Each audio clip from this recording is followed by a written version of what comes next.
transatlantic slave trade. Such a simple term for events that span over 300 years, victimized over 12 million people, and transformed our world politically, socially, economically, and multiculturally. The detriment these centuries have had on our society have resonated through the years following slavery's abolishment and has forever affected the world in which we live today. Unfortunately, it is my and my colleagues' belief that there are too many people uneducated on this dark period of our past.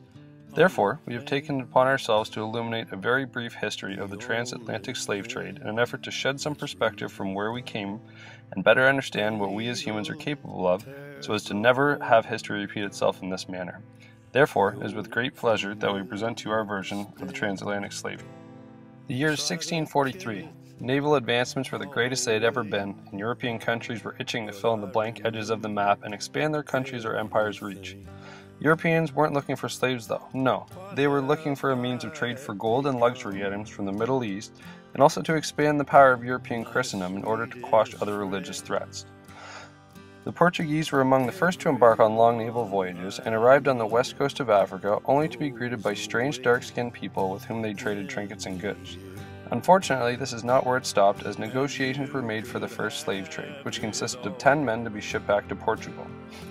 It is here that we see the beginning of the transatlantic slave trade and the birth of the triangular trade, the means by which Europeans would take goods to the west coast of Africa to trade with Africans in exchange for them selling their own kind.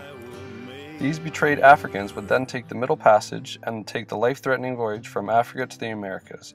Here slaves were traded and distributed amongst colonies throughout the Americas from the Caribbean up to the top of what is now known as the east coast of America. Here, more transactions would take place with slaves being traded for material goods such as sugar, cotton, tobacco, and textiles, which would then be shipped back to Europe, thereby completing the triangle trade. This triangle trade is what built America and expanded Europe while completely destroying Africa on an economical, social, cultural, and humanistic level by downgrading the status of its people to mere goods to be bought and sold, and thereby placing a dollar sign on human life. This trade would not have developed from trading 10 men at a time, though, as history shows us. These numbers soon erupted and multiplied to reach figures as high as 300 people. Not just men, but women, children as well. How do you fit 300 people on an already crewed ship, do you ask? Well, they treated these poor Africans as cargo. Stacking and lining these people up one on top of the other for months at a time in shackles from which they were never to be released.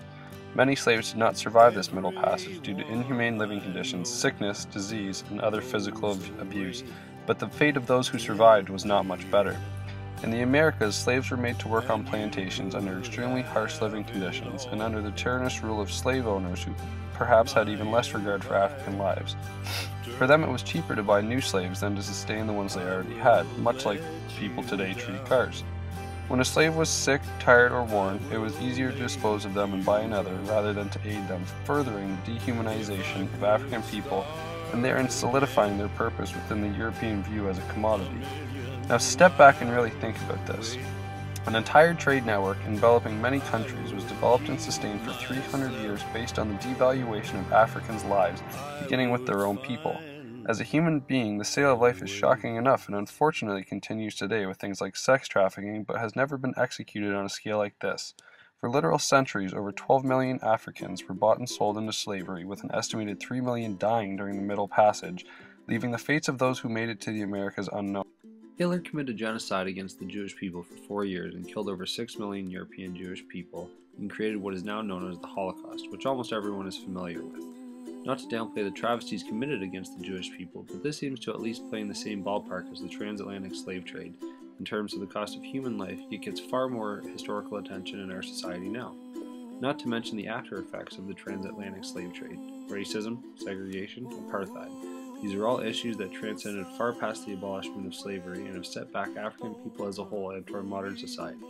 So hopefully our message has been made clear by illuminating only some of the travesties committed against Africans and how the dehumanization of a single people has stood the test of time, yet possibly flown under the radar in recent years. Please never forget what we as people are capable of. Not that we are inherently evil, but that man has the potential within himself to exploit human life for personal gain, and that we must be aware of this if we are to avoid it again in our future. Rainbow, bluebirds fly,